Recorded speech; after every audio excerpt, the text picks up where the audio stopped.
Everyone, welcome back to सपना study academy. Last video में हमने क्लास 9 साइंस का chapter number 5 the fundamental unit of life start किया हुआ था।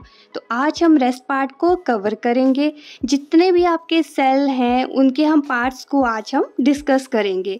सबसे पहले हम जान लेते हैं सेल वॉल के बारे में।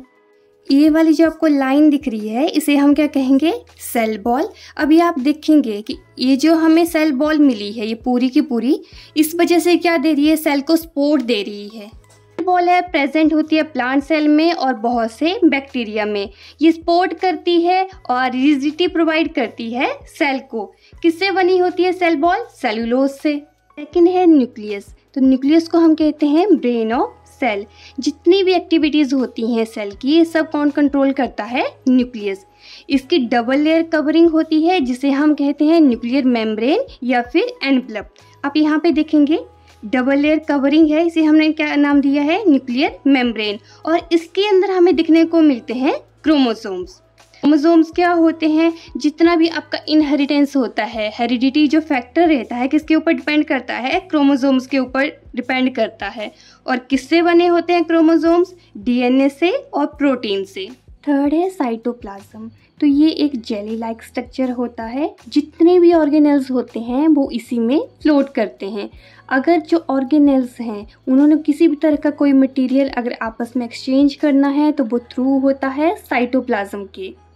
आगे हम ऑर्गेनेल्स के बारे में पढ़ेंगे। तो ऑर्गेनेल्स भी डिफरेंट टाइप्स के होते हैं। फर्स्ट है एंडोप्लाज्मिक रेक्टिकुलम जिसे हम ईआर कहते हैं।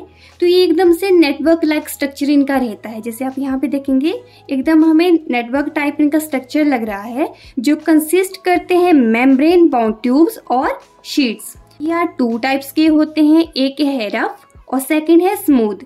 रफ हो गया कि उसके बीच में थोड़ा थोड़ा सरफेस आपका रफ रहता है। ये मैन्युफैक्चर करता है प्रोटीन को और सेकंड करता है आपका फैट्स को। आप इस तरह से भी याद रख सकते हैं, जैसे फैट्स होते हैं कैसे होते हैं, एकदम स्मूथ होते हैं, तो उन्हें कौन मैन्युफैक्चर करेगा? स्मूथ ईआर करेगा। जितने भी आपके सेल में कोई पॉइजन है, कोई जहरीली चीज होती है तो पूरी तरह से उसे डिटॉक्स करने का काम कौन करता है? ईआर।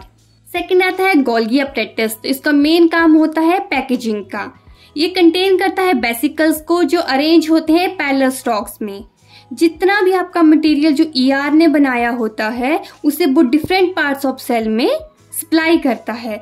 इस वजह से जो आपका मटेरियल है उसे स्टोर और पैक करते हैं in the form of vesicles. Okay, और ये क्या फॉर्म करता है? कॉम्प्लेक्स शुगर और लाइसोसोम्स को। थर्ड आता है लाइसोसोम्स। इसका मेन काम होता है क्लीनलीनेस का और इन्हें हम सुसाइड बैग्स भी कहते हैं।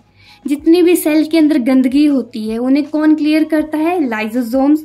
और ये डाइजेस्ट करते हैं जितना भी आपका फॉरेन मटेरियल होता है, जैसे कोई फूड होगा, बैक्टीरिया होगा, तो पूरी की पूरी तरह से इन्हें ये डाइजेस्ट कर लेता है। अगर मान लो कभी सेल आपका बहुत ज्यादा गंदा हो रहा है तो ये धीरे धीरे सेल को ही फिनिश कर देता है।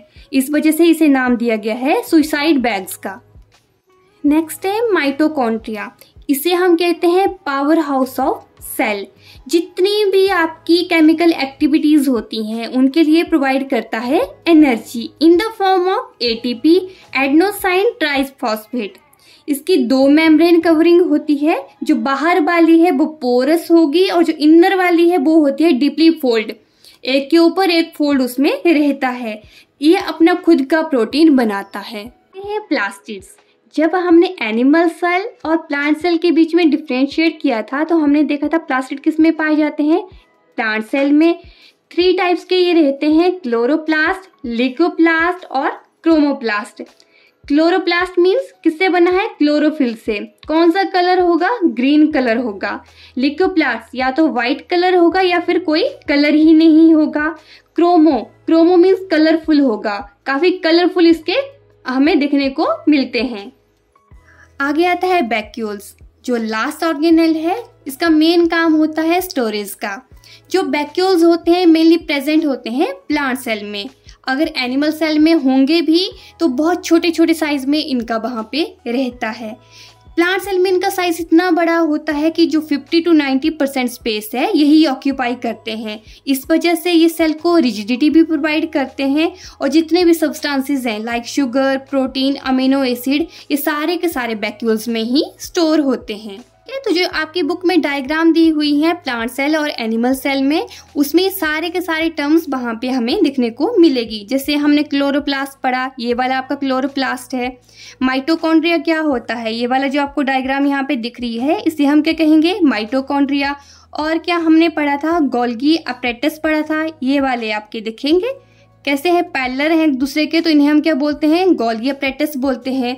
इसके साथ ही आपके और भी चीज़ें हैं, जैसे ईआर के बारे में हमने पढ़ा था। ये क्या है आपका, ईआर है, एकदम नेटवर्क लाइक इनका स्ट्रक्चर होता है। ये लाइजोसोम्स हैं, ठीक है, ये छोटे छोटे जो आपको दिख रहे हैं इन्हें हम क्या बोलते हैं, लाइजोसोम्स बोलते हैं। तो इस तरह से आप अपनी बुक में इन सब की जो आपका प्लेसमेंट रहता है आप सबको देख सकते हैं।